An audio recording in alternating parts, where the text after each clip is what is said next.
আমার রুদ্র গানের বন্দরে মাঠ থেকে ওই জানলো জোয়ার দুয়ার ভাঙা কন্দরে আসলো হাসি আসলো কাঁদন মুক্তি এলো আসলো বাঁধন বুক ফোটে আজ বুক ফোটে ওর দুঃখ বুকের ধোকাশে ওই দুঃখ বুকের ধোকাশে আর সৃষ্টি সুখের ধোকাশে সৃষ্টি সুখের ধোকাশে শিকল করা চল শিকল করা চল শিকল করা চল শিকল করা চল এই শিকল করে শিকল তোদের করবরে বিকল এই শিকল করে শিকল তোদের করবরে বিকল এই শিকল করা চল শিকল করা চল এই শিকল করা চল শিকল করা চল এই শিকল করা চল শিকল করা চল। প্রবল গণ আন্দোলনের মুখে 1947 সালে ভারতবর্ষ ইংরেজ শাসনের বাহুগ্রাস মুক্ত হল। ধর্মের ভিত্তিতে ভারতবর্ষের মানুষ আলাদা হলো দুটি রাষ্ট্রে, ইন্ডিয়া ও পাকিস্তান। আর আমরা পেলাম এক প্রহসনের রাষ্ট্র, পূর্ব পাকিস্তান। হলাম পশ্চিম পাকিস্তানের বৈষম্য আর শোষণের শিকার। আমাদের কষ্টের সম্পদে পশ্চিম পাকিস্তানে গড়ে উঠল কলকারখানা, বিশাল অট্টালিকা, অথচ ব্যবসা, চাকুরি, রাষ্ট্র পরিচালনা, উন্নয়ন সর্বক্ষেত্রে আমরা হলাম চরমভাবে অবহেলিত ও নির্যাতিত।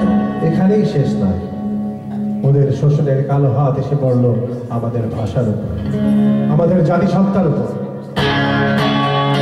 1948 সাল আধুনিক পাকিস্তানি শাসক জিন্না ঘোষণা করলো উর্দু, একমাত্র উর্দুই হবে বাংলাদেশের রাষ্ট্রভাষা। প্রতিবাদে ফেটে পড়লো শাহবাগ।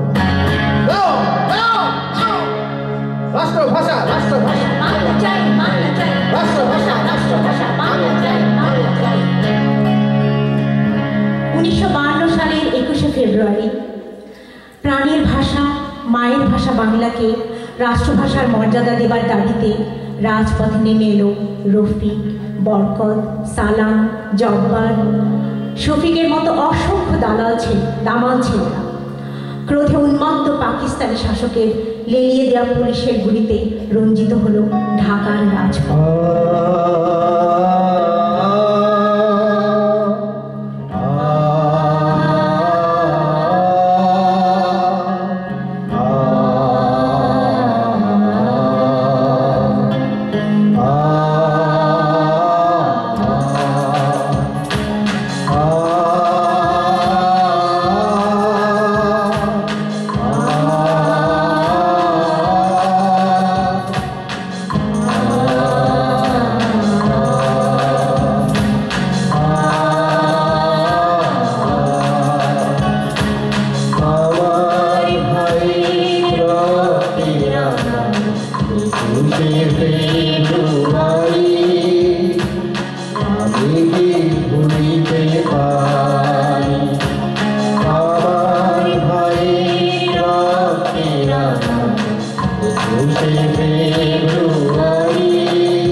রাষ্ট্রভাষা আন্দোলনে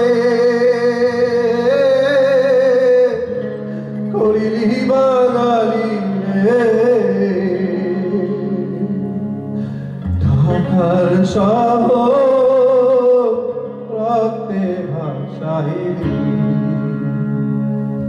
আমার ভাই খুশি ফেব্রুয়ারি আমি কি ভুলিতে পারি? Can I forget the 21st February calling my